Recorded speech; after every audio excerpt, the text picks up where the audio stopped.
नमस्कार दोस्तों, मैं doctor Piyush Ranjan sir Gangaram hospital नई दिल्ली में गैस्ट्रोएंटरोलॉजिस्ट हूँ।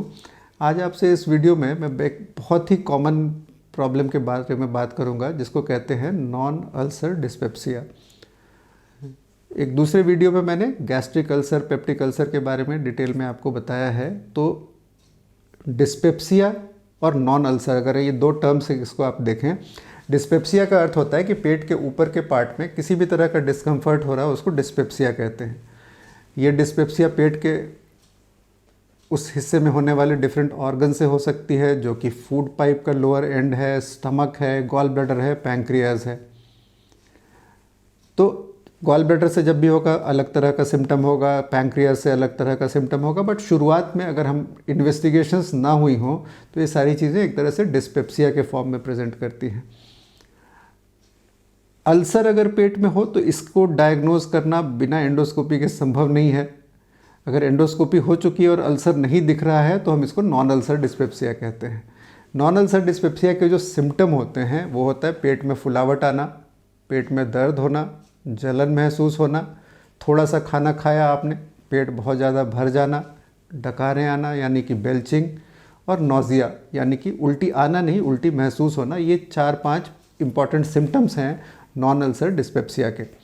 नॉन अल्सर डिस्पेप्सिया, जैसा कि इस टर्म में इस नामकरण जो है इसमें इम्प्लाइड है, इसका मतलब है कि कोई और बीमारी नहीं है तो ये है।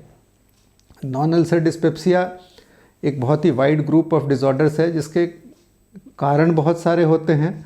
कुछ कारण ऐसे हैं जो स्पष्ट हैं, कुछ कारण हैं जो पूरी तरह से स्पष्ट नहीं है, जिसके बारे में अलग अलग थ्योरीज हैं। और ये लंबी चलने वाली बीमारी है जिसके सिम्टम्स लगातार चलते हैं और लोग बार बार इससे परेशान रहते हैं।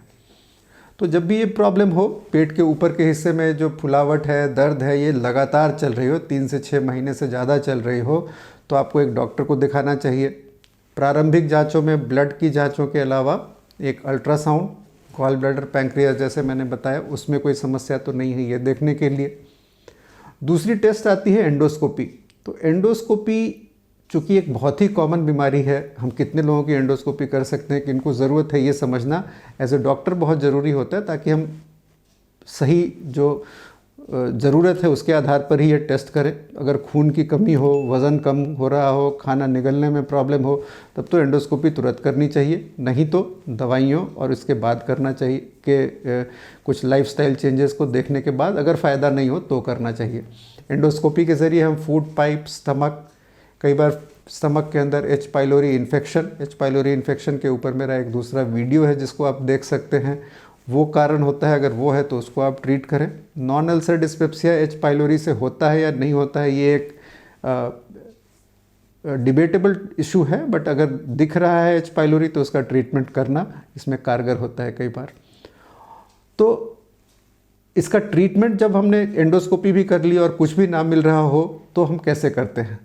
ट्रीटमेंट में 2 चीज़ें बड़ी इंपॉर्टेंट हैं। नंबर 1 चीज़ होती है खाने पीने का एक लाइफस्टाइल को रेगुलेट करना। कई सारी बीमारियां जो होती हैं आजकल पेट से संबंधित या दूसरी भी, वो हमारे लाइफस्टाइल चेंजेस के कारण होती हैं, यानी कि हमारी जीवन शैली में चेंज हो जाने के कारण होती हैं। समय से खाना नहीं खाना, समय से सोना नहीं, ये सारी मॉडर्न लाइफ की जो एक चैलेंजेस हैं ये हैं।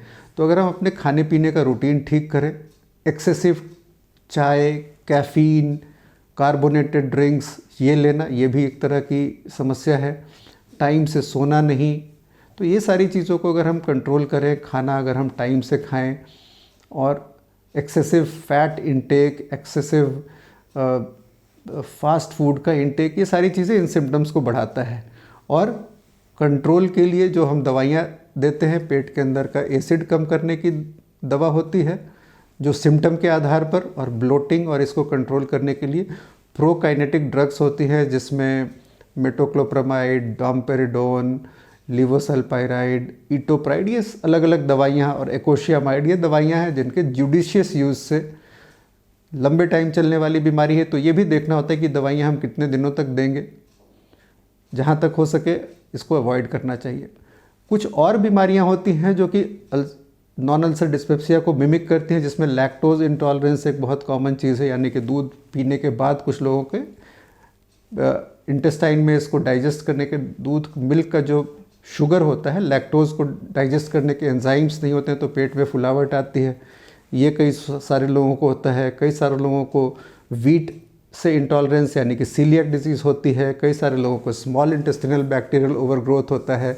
तो ये सारे कारण हो सकते हैं जो मिमिक करते हैं, और अगर ये हैं तो अप्रोप्रिएट टेस्ट्स के ज़रिए इनको डायग्नोज किया जा सकता है और इनको ट्रीट किया जा सकता है।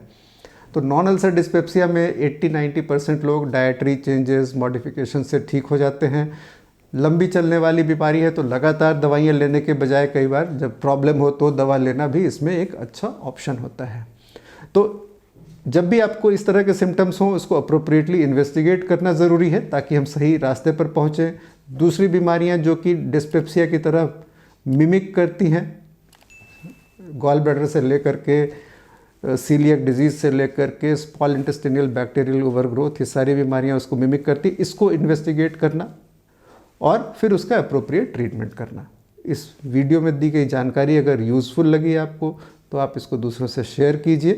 धन्यवाद।